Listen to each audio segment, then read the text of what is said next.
Hi again and welcome back. Attorney Steve Vonner in the business of real estate lawyer. We are talking in this video about procuring cause factors. This is another exciting episode of Attorney Steve Commission College. All right, let's head over here to the real estate litigation whiteboard. We are talking procuring cause factors.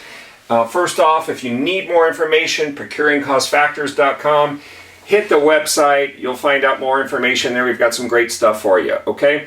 So we are talking about, we've got the boxing gloves up here. This is duking it out for your commission. You've got another agent that stole your deal.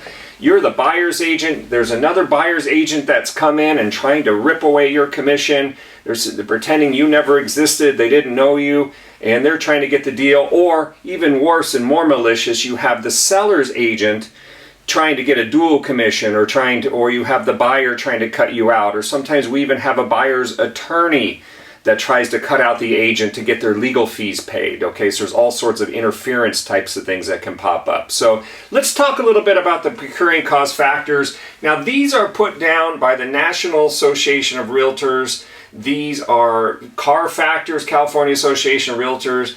Your local associations will have procuring cause factors. These are things that the boards, your local real estate board, when you get involved in a commission dispute, they're going to be looking at these procuring cause factors, okay? There's a whole bunch of different things they look at. I'm going to go over what I think are some of the big ones to be looking for and to decide whether or not you're entitled to a commission, okay? So let's talk about this. You know, we've talked in other blogs and videos about, we have your buyer's agent here, we have your buyers there, okay? You have your seller's agent here, you have your sellers there, okay? When you're representing the buyer, we've talked about this so many times that I'm getting blue in the face, or at least my suit's getting blue. So, but get these contracts in writing. You're going to be spending time with your buyer. You're going to be doing substantial work. You're going to be doing research. You're going to be searching the schools out. You're going to be providing that buyer with so much valuable information that you're going to be showing them properties. You're going to be doing comparison analysis. You're going to be doing all these things.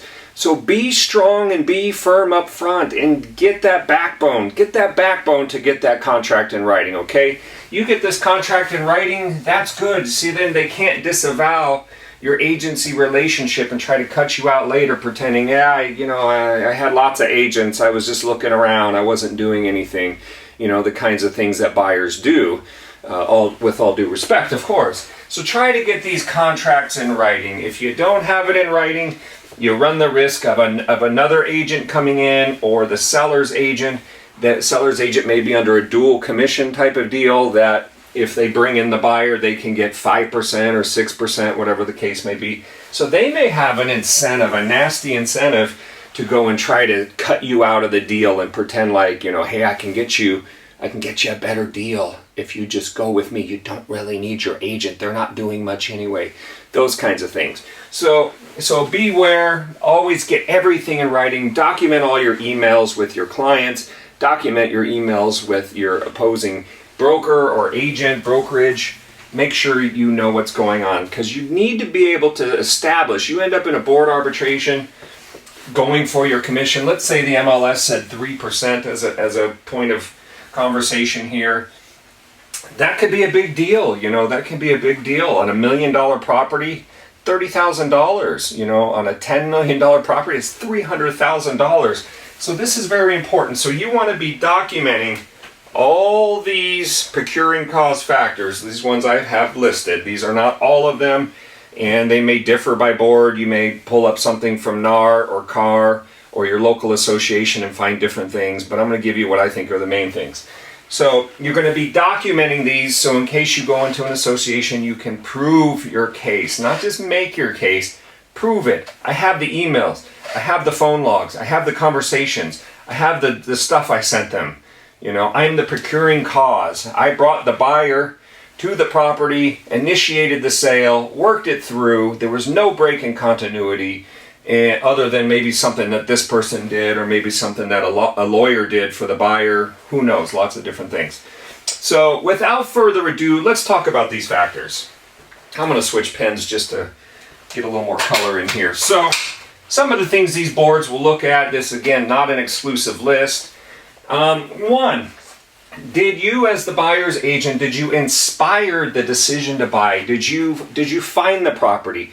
Or did the buyer find the property? Who found the property? Did you say, hey, here it is. Look, this is a nice piece. You really need to take a look at it. This is in your range. This has the square footage that you want. This have everything you want. Inspiring the decision to buy. Okay, key factor.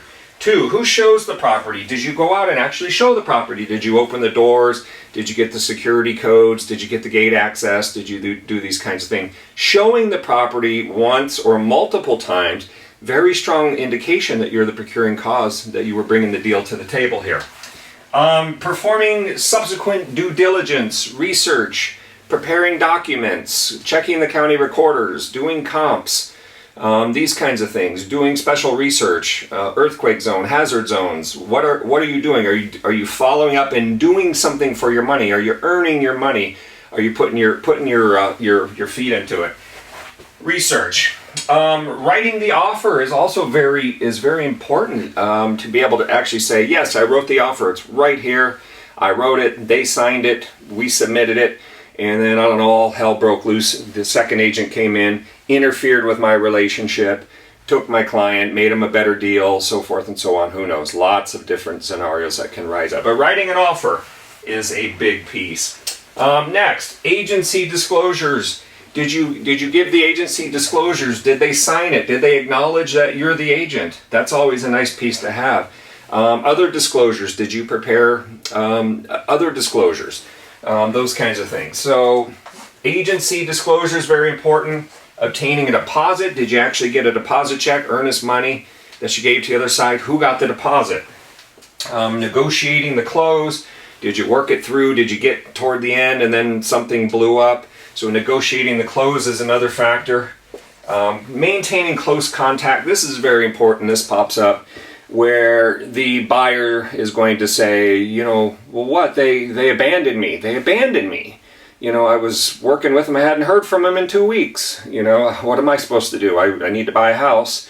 So you have abandonment. So in other words, did you as agent, did you maintain close contact, close proximity? Were you following up? Or did you get lazy? You're out on vacation. You're off in Hawaii, text messaging them. Oh, I'd love to show you the house when I get back.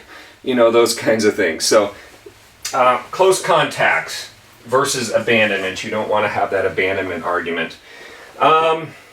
Reasons for break-in continuity. Okay, so one of the things, if you're sitting on the board members, these paid volunteers, they come together from the board, they're going to be looking at, was there a continuity leading up to the sale? Was there this chain of continuity leading up? If not, what was the intervening force that broke that chain? Was it something that the agent did? Was it something that the second buyer's agent did? Is it something that the seller's agent did? Is it something that the buyer's lawyer did? Sometimes in commercial transactions, the lawyers would take charge, which is fine. Lawyers take charge, but sometimes a lawyer may say, we're going to kick you out of the deal. We're going to kick you out of the deal. We're not going to pay you. You don't need your broker. They're not doing anything. Pay me instead, my legal fees. So looking at the reasons for the break in the continuity, also very important. Procuring cause factor. And I put here time and predominant factor in closing the sale. In other words, how much time did you put in? Were you a predominant factor? This is where it gets a little fuzzy. Were you the reason? Was it somebody else? Was it mostly your efforts? Was it a joint effort? One thing these boards can do is they can split the baby. This is why arbitrations are always a little iffy. Realtors have the duty to arbitrate. But, looking at the respective efforts of the parties, they may say, well, look, we're going to give you 30%, we're going to give you 70%. That's it, we're done. And that's board. And in these board arbitrations, you can only appeal on due process grounds, a due process. And we wrote a blog on that if you want to find out what that is, Vondran due process. But due process ground is your only ground. So these arbitrations can be real tricky. So you're going to want to prepare your case, as you can see. You're going to want to prepare your case if you end up going through an arbitration. But how much time were you the predominant factor and another procuring cause factor? Finally, I have here the buyer's point of view. Again, what the buyer thought. They're going to be looking at well, the buyer got rid of you because of this, or, they're going to be looking at the different factors from the buyer's point of view and also from the seller's agent point of view, the seller's point of view. Okay, so this is just a general overview. If you need an arbitration attorney, check us out. You can find us on the web at askattorneysteve.com. For more information about procuring cause, I've got some links to a nice checklist of different procuring cause factors up there. PROCURINGcausefactors.com. That'll help you get there. Other than that, we offer low flat rate fees. If you need some help, give us a ring. We look forward to working with you.